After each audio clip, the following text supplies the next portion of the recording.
आज रस्त्याच्या कडेला ही फुलं मिळाली. घरी आणून त्यांचा गजरा केला. या सुगंधाने मन बालपणात हरवलं. लहानपणी आई या फुलांचा गजरा करून द्यायची आणि 2 वेण्यांपैकी एका वेणीला तो गजरा माळून द्यायची आणि दिवसभर त्याचा सुगंध येत असायचा. तुम्हाला तुमचं बालपण आठवतंय का? त्या दिवसांची मज्जाच काही वेगळी होती, नाही का? कधी कधी ना आपण रोजच्या आयुष्यात इतके बिझी असतो की इतक्या गोष्टींच्या मागे धावत असतो ना, आणि अचानक एखादी छोटीशी गोष्ट घडते आणि आपल्याला आपलं संपूर्ण बालपण आठवायला लागतं. आणि मग काही क्षणांसाठी असं वाटतं की आपण पुन्हा तेच लहान मूल झालोय, ज्याला उद्याची चिंता नाही, कालची काळजी नाही, फक्त आजचा दिवस कसा मजेत घालवायचा एवढंच माहिती असतं. तुम्हाला आठवतंय का तुमचं बालपण? मला कधी कधी असं वाटतं की आपण मोठे झाल्यावर आपल्याकडे सगळ्या सुखसोयी आल्या, मोबाईल, इंटरनेट, सोशल मीडिया, पण त्या बालपणीचा जो साधा आनंद होता ना, तो कुठेतरी मागे राहून गेला. आपल्या बालपणी कुठे होता मोबाईल? आजच्या मुलांसारखं प्रत्येक गोष्टीवर रडल्यावर कुठे मिळायचा मोबाईल? यूट्यूब नव्हतं, इंस्टाग्राम नव्हतं, तरी आपला दिवस कुठे संपायचा हे आपल्याला कळायचं पण नाही. सकाळी उठलं की आईचा आवाज यायचा, उठा आता, अजून किती वेळ झोपणार? आणि आपण मात्र पांघरुणात लपून पडलेलो असायचो. मग कसं तरी उठायचं, शाळेची तयारी करायची आणि शाळेतून घरी आल्यावर आईने काहीतरी खायला दिलं की झालं. आज मुलांना आपण विचारतो काय खाणार, आणि आपल्या लहानपणी आईने जे दिलं ते आपण खायचो. कधी पोहे, कधी उपमा, कधी पोळीवर साधं साखर तूप, ते सुद्धा किती छान वाटायचं. उन्हाळ्याची सुट्टी म्हणजे एक वेगळंच जग असायचं. शाळा नाही, अभ्यास नाही, सकाळी उठायचं आणि दिवसभर खेळायचं. कधी मैत्रिणींसोबत घराच्या अंगणात खेळायचं, कधी भावंडांसोबत भांडायचं, 5-5 मिनिटात पुन्हा एकत्र यायचं. त्यावेळेला झालेली भांडणं पण किती निरागस होती ना. तू माझ्याशी बोलू नकोस असं म्हणून आपण रागवायचो, आणि थोड्या वेळाने एखादं चॉकलेट मिळालं किंवा कोणी खेळायला बोलवलं की सगळा राग गायब. आज आपण मोठे झालोय, आता भांडणं पण मोठी झालीत आणि मनात साठवलेले रागही मोठे झालेत. कधी कधी वाटतं लहानपणी आपण खरंच किती छान होतो. राग यायचा पण तो मनात ठेवायचो नाही, दुःख व्हायचं पण थोड्या वेळाने आपण हसायला पण लागायचो. आणि सगळ्यात महत्त्वाचं म्हणजे आपल्याला छोट्या छोट्या गोष्टींमध्ये आनंद मिळायचा. नवीन कपडे तर सणावारालाच, शक्यतो दिवाळी, दसरा. आत्तासारखे सेल लागला म्हणून कपडे आपण लहानपणी कधीच नाही घेतले.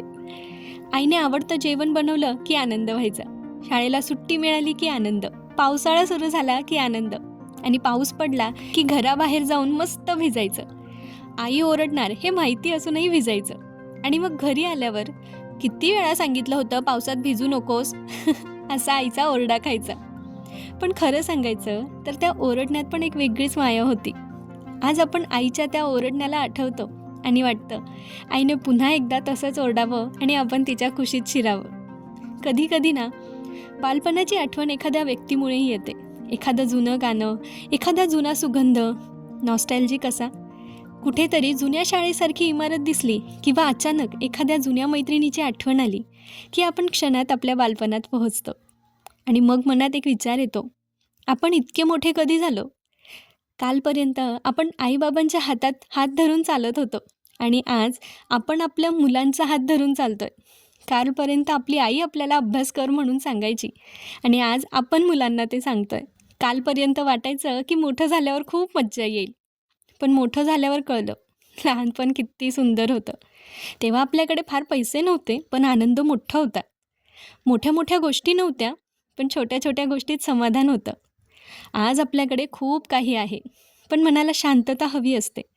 कधी कधी मला असं वाटतं की आपण मोठं होताना आपल्या आतलं लहान मूल कुठेतरी हरवून बसतो. ते मूल ज्याला कारण नसताना हसायला यायचं, पावसात भिजायला आवडायचं, ते चॉकलेटसाठी हट्ट करायचं, छोट्या गोष्टीत खुश व्हायचं आणि मनात काही नाही ठेवायचं. कदाचित म्हणूनच आपल्याला बालपण आठवतं, कारण आपल्याला फक्त ते दिवस आठवत नाहीत, तर त्या दिवसातलं आपण आठवतो. ते निरागस आपण, ते आनंदी आपण.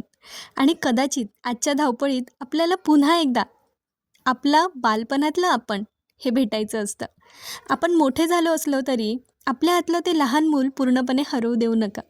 कधी एखाद्या कारणाशिवाय हसा, कधी आवडतं गाणं मोठ्यानं ऐका, कधी पावसात भिजा, कधी आईबाबांबरोबर जुन्या आठवणी काढा, कधी जुन्या मैत्रिणींना फोन करा, आणि कधी कधी कारण नसताना फक्त खुश राहा.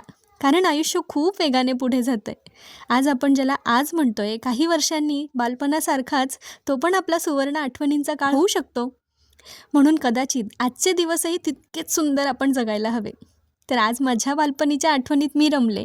मला तुमच्याही बालपणीत डोकावायचं आहे. मला कमेंटमध्ये नक्की सांगा, तुमच्या बालपणीतली अशी कुठली आठवण आहे जी आजही तुमच्या चेहऱ्यावर आपोआप हसू आणतं. कदाचित ती आजच्या घरची आठवण असेल, कदाचित शाळेची, एखाद्या मैत्रिणीची, आईबाबांसोबतची. तुमची आठवण मला कमेंटमध्ये नक्की सांगा, कारण कदाचित तुमची एखादी छोटीशी आठवण वाचून दुसऱ्या कोणाचं तरी बालपण पुन्हा एकदा डोळ्यांसमोर उभं राहील. बालपण परत येत नाही, पण बालपणीच्या आठवणी मात्र आयुष्यभर आपल्यासोबत राहतात. म्हणून त्या आठवणी जपून ठेवा आणि आयुष्य कितीही मोठं झालं तरी मनातलं ते छोटं निरागस मूल जिवंत ठेवा. भेटूया पुढच्या व्लॉगमध्ये. तोपर्यंत तुमच्या गोड आठवणींमध्ये रमूया. आणि हो, आज स्वतःला एकदा नक्की विचारा, मी लहान असताना ज्या आनंदासाठी मला कारण लागत नव्हतं, तो आनंद मी आज कुठे हरवून बसली आहे. कदाचित त्या प्रश्नाचं उत्तर शोधताना पुन्हा एकदा तुम्हाला बालपण सापडेल. पुन्हा भेटूया. बाय.